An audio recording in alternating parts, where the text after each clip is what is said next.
నమస్కారం. APPSC group 2 లాంటి పోటీ పరీక్షలకు సిద్ధమవుతున్న వాళ్లందరికీ ఇదొక చాలా ముఖ్యమైన అంశం. భారత చరిత్రలో ఒక కీలకమైన అధ్యాయం ముస్లిం సంస్కరణ ఉద్యమాలు. ఈరోజు మనమేం చేద్దామంటే, కేవలం ప్రశ్నలు జవాబులులాగా కాకుండా ఈ ఉద్యమాల వెనక ఉన్న అసలు కథేంటి, వాటి మధ్య ఉన్న తేడాలేంటి అనే విషయాలను లోతుగా విశ్లేషిద్దాం. పదండి, మొదలు పెడదాం. సరే, మనం ఈరోజు ఏం చర్చించుకోబోతున్నామంటే, ముందుగా అట్టడుగు స్థాయి నుంచి మొదలైన తొలి ఉద్యమాల గురించి చూద్దాం. ఆ తర్వాత ఒకదానికొకటి పూర్తిగా భిన్నమైన దేవబంద్ మరియు అలీగఢ్ ఉద్యమాల గురించి తెలుసుకుందాం. ఇక సర్ సయ్యద్ అహ్మద్ ఖాన్ అనే కీలక వ్యక్తి గురించి ప్రత్యేకంగా విశ్లేషించి, చివరగా ఈ ఉద్యమాలు మన రాజకీయాలపై ఎలాంటి ప్రభావం చూపాయో పరిశీలిద్దాం. రైట్, మొదటి విభాగం. పెద్ద పెద్ద ఉద్యమాలు రావడానికి ముందు వాటికి పునాది వేసిన కొన్ని చిన్న ఉద్యమాలు ఉన్నాయి. ముఖ్యంగా గ్రామీణ ప్రాంతాల్లో మొదలైన ఈ ఉద్యమాలు అప్పటి సామాజిక, మతపరమైన మార్పులకు ఎలా కారణమయ్యాయో ఇప్పుడు చూద్దాం. ఇదిగో మనం మొదటి ప్రశ్న. ఇది చాలాసార్లు పరీక్షల్లో వచ్చింది. ఫరైజీ ఉద్యమాన్ని ఎవరు ప్రారంభించారు? ఆప్షన్లు చూస్తే A. Haji Shariatullah, B. Syed Ahmad, C. Salimullah, D. Mohammad Ali Jinnah. కొంచెం ఆలోచిస్తే దీనికి సరైన సమాధానం ఏ. హాజీ షరియతుల్లా. ఈయన తూర్పు బెంగాల్లో ఈ ఉద్యమాన్ని మొదలుపెట్టారు. ఇస్లాం యొక్క అసలైన ప్రాథమిక సూత్రాలను మళ్లీ తీసుకురావాలన్నదే దీని లక్ష్యం. ఈ ప్రశ్న ముందు చూసిన ప్రశ్నకు కొనసాగింపు లాంటిది. ఫరైజీలు అంటే ఎవరు? చాలా సింపుల్ కదా. ఆప్షన్లు చూస్తే ఏ. షరియతుల్లా అనుచరులు, బి. దాదు అనుచరులు ఇలా ఉన్నాయి. ఫరైజీ ఉద్యమాన్ని ప్రారంభించింది షరియతుల్లా అయినప్పుడు ఫరైజీలు అంటే ఎవరై ఉంటారు? సహజంగానే షరియతుల్లా అనుచరులు. సో సమాధానం ఏ. చూశారా ఎంత సులభమో? సరే, బెంగాల్లోనే ఇంకో ముఖ్యమైన ఉద్యమముంది. అదే తరికా ఉద్యమం. దీని నాయకుడెవరు? ఆప్షన్లు A. Dudu Miyan, B. Titumir, C. Haji Shariatullah, D. Syed Ahmad. దీనికి సరైన సమాధానం బి. టిటుమీర్. ఈ ఉద్యమం కూడా అచ్చం ఫరైజీ ఉద్యమంలాగే స్థానిక రైతులు, చేతివృత్తుల వాళ్ల హక్కుల కోసం పోరాడింది. గుర్తుపెట్టుకోండి. ఇప్పుడు కొంచెం పెద్ద ఉద్యమం వైపు వెళదాం. దేశవ్యాప్తంగా ప్రభావం చూపిన వహాబీ ఉద్యమం. భారతదేశంలో వాళ్ల కార్యకలాపాలకు ప్రధాన కేంద్రం ఏది? ఆప్షన్స్ చూస్తే లాహోర్, పాట్నా, అమృత్సర్, పూణే. సరైన సమాధానం బి. పాట్నా.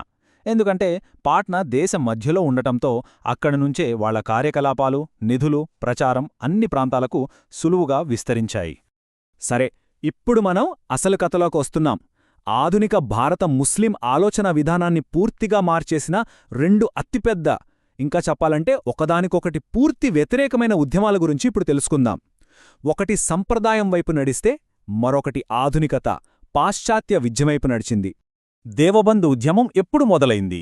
ఇది చాలా ముఖ్యమైన ప్రశ్న. ఆప్షన్లు 1900, 1888, 1885, 1866.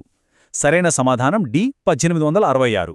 ఇక్కడ మనం సంవత్సరం కన్నా ముఖ్యంగా గుర్తుంచుకోవాల్సిన విషయమేంటంటే, ఇది 1857 సిపాయిల తిరుగుబాటు తర్వాత మొదలైంది.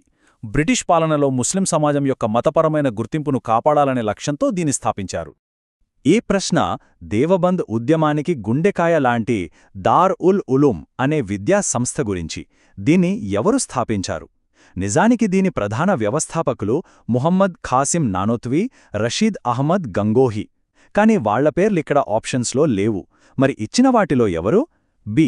మౌలానా హుసైన్ అహ్మద్. ఈ సంస్థకు చాలా కాలం ప్రిన్సిపల్గా ఉండి దాన్ని ఎంతో అభివృద్ధి చేశారు. కాబట్టి ఈయన కూడా చాలా ముఖ్యమైన వ్యక్తి.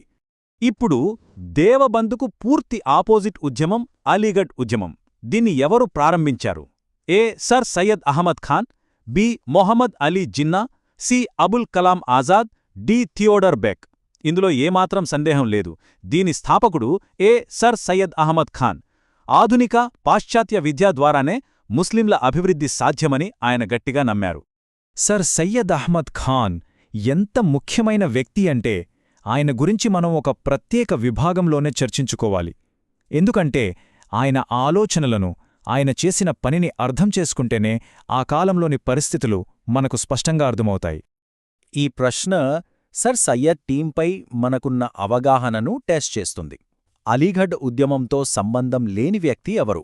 నజీర్ అహ్మద్, అల్తాఫ్ హుసేన్ అలీ, చిరాగ్ అలీ వీళ్లంతా ఆయనకు అత్యంత సన్నిహితులు, ఈ ఉద్యమంలో భాగస్వాములు. మరి సంబంధం లేని వ్యక్తి ఎవరంటే సి మౌలానా అబుల్ కలాం ఆజాద్. ఆయన తర్వాతి తరం నాయకుడు. కాంగ్రెస్తో కలిసి పనిచేశారు కాబట్టి ఆయన ఈ గ్రూప్కి చెందినవాడు కాదు. ఇదొక పజిల్ లాంటి ప్రశ్న. ఈ ఆధారాలు ఎవరి గురించి చెబుతున్నాయో చూద్దాం. బ్రిటిష్ వాళ్ల నుంచి పురస్కారం, ట్రాన్స్లేషన్ సొసైటీ స్థాపన, కాంగ్రెస్ను వ్యతిరేకించడం, ఇంకా మహమ్మదీయా ఆంగ్లో ఓరియంటల్ స్కూల్ స్థాపన. ఈ పాయింట్లన్నీ ఒకే వ్యక్తివైపు చూపిస్తున్నాయి. ఎవరు ఆయన? అవును, సమాధానం సర్ సయ్యద్ అహ్మద్ ఖాన్. ఆయన స్థాపించిన ట్రాన్స్లేషన్ సొసైటీయే తరువాత సైంటిఫిక్ సొసైటీగా మారింది. ఆయన స్థాపించిన మహమ్మదీయా ఆంగ్లో ఓరియంటల్ స్కూలే మనకు తెలిసిన ప్రసిద్ధ అలీగఢ్ ముస్లిం యూనివర్సిటీగా ఎదిగింది. ఇంకా కాంగ్రెస్ను వ్యతిరేకించటం ఆయన రాజకీయాల్లో ఒక ముఖ్యమైన అంశం. ఈ స్లైడ్ ఆయన ఆలోచనల్లోని మార్పును స్పష్టంగా చూపిస్తోంది. మొదటిది, ఆధునిక విద్య చాలా అవసరం అని ఆయన మొదట్నుంచి నమ్మారు. రెండోది, మొదట్లో హిందూ ముస్లిం ఐక్యత గురించి మాట్లాడుతూ వాళ్ళిద్దరినీ భారత వధువుకు 2 కళ్ళు అని పోల్చారు. కాని తర్వాత ముఖ్యంగా కాంగ్రెస్ ఏర్పడ్డాక ఆయన అభిప్రాయాలు మారాయి. హిందువులు, ముస్లింలు 2 వేర్వేరు జాతులు అని చూడటం మొదలుపెట్టారు. కాంగ్రెస్కు ముస్లింలు దూరంగా ఉండాలని గట్టిగా చెప్పారు. కాబట్టి 82వ ప్రశ్నకు సమాధానం ఇవన్నీ ఆయన చెప్పినవే వేర్వేరు సమయాల్లో. ఇప్పటివరకు మనం సామాజిక, విద్యా సంస్కరణల గురించి మాట్లాడుకున్నాం. ఇప్పుడు ఈ ఉద్యమాలు అప్పటి రాజకీయాలపై, ముఖ్యంగా భారత జాతీయవాదంపై ఎలాంటి ప్రభావం చూపాయో చూద్దాం. సోషల్ రిఫార్మ్ నుంచి పొలిటికల్ యాక్షన్ వైపు ప్రయాణం ఎలా సాగిందో తెలుసుకుందాం. ఓకే, ఇది కొంచెం ఆలోచించాల్సిన ప్రశ్న. ఇచ్చిన 4 వాక్యాల్లో తప్పుగా ఉన్నదాన్ని మనం గుర్తించాలి. ఏ. హకీం అజ్మల్ ఖాన్ అహ్రార్ ఉద్యమం గురించి చెప్పింది. బి. సర్ సయ్యద్ కాంగ్రెస్ను వ్యతిరేకించడం. డి. కాబుల్లో రాజా మహేంద్ర ప్రతాప్ ప్రభుత్వం ఏర్పాటు చేయడం. ఇవన్నీ చారిత్రకంగా సరైనవే. ఒక్కోసారి సరైనవేవో తెలిస్తే తప్పు ఏదో సులభంగా తెలిసిపోతుంది. ఇదిగో తప్పుగా ఉన్న వాక్యం ఇదే, ఆప్షన్ సి. ఎందుకంటే చరిత్ర దీనికి పూర్తిగా వ్యతిరేకంగా ఉంది.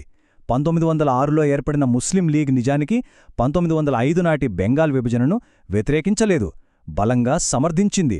ఎందుకంటే ఆ విభజన వల్ల తూర్పు బెంగాల్, అస్సాం అనే కొత్త ముస్లిం మెజారిటీ ప్రావిన్స్ ఏర్పడింది. అది తమకు రాజకీయంగా మేలు చేస్తుందని వాళ్లు భావించారు. ఇప్పటివరకు మనం చర్చించుకున్న విషయాల సారాంశం ఈ స్లైడ్ చూడండి.